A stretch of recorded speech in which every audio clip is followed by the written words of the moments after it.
ধন্যবাদ নাফিসা আপনাকে।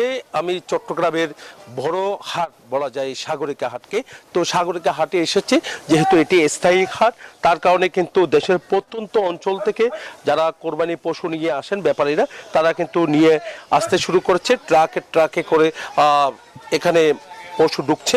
তো যেহেতু চট্টগ্রামই সবচেয়ে বেশি কোরবানি পশু জবাই হয়, তার কারণে কিন্তু এখানে চট্টগ্রামে বিভিন্ন ব্যাপারী যারা আছে, বিভিন্ন প্রত্যন্ত অঞ্চলের যারা খামার গড়ে তুলেছেন, তারা তাদের লালন করা কিন্তু গরু এমনকি ছাগল সহ অন্যান্য পশু যেগুলো কোরবানি পশু রয়েছে এগুলো কিন্তু নিয়ে আসতে শুরু করেছে।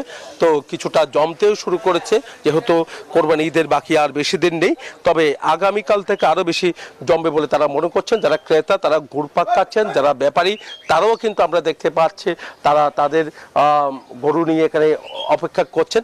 তবে অনেকজন কিন্তু আমরা দেখতে পাচ্ছি আগে বাগে ঝামেলা এড়াতে কিনে নিচ্ছেন। আবার শহরে যারা বসবাস করছেন, যেহেতু রাখার জায়গা নেই, তার কারণে তারা কোরবানি ঈদের আগ মুহূর্তে কিন্তু তারা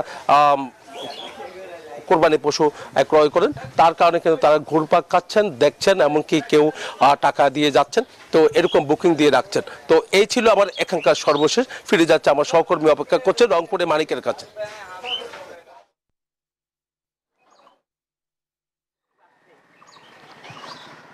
ধন্যবাদ। আপনি যেমনটি বলছিলেন চট্টগ্রামের কথা, আমি রয়েছি রংপুরের বৃহৎ পশুর হাট, যেটি অর্থাৎ বেদগাড়ির হাট বলে যেটিকে, আমি সেখানে রয়েছি।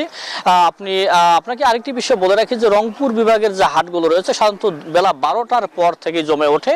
ধীরে ধীরে পশু আসছে বেদগাড়ি হাটে। আপনি দেখতে পাচ্ছেন ক্যামেরার চোখে বড় বড় গরু থেকে শুরু করে খামারিরা গরু নিয়ে আসছেন সকালেই, মাঝারি সাইজের গরুও কিন্তু রয়েছে। তবে ঈদুল আজহা যতই অর্থাৎ ঘনিয়ে আসছে, হাটগুলো কিন্তু ততই জমে উঠবে। তবে দাম নিয়ে কিন্তু ক্রেতা বিক্রেতাদের মধ্যে কিন্তু যেটি প্রতি বছরের যেটি অর্থাৎ তফাৎ, সেটি কিন্তু তারা বলছেন। একজন বিক্রেতার সাথে একটু কথা বলতে চাই, একজন তিনি এত খামারি, একটু আপনার সাথে কথা বলতে চাই। আপনি গরু নিয়ে এসছেন, তো আসলে চাওয়াটা কি একটু বলবেন আমাদের?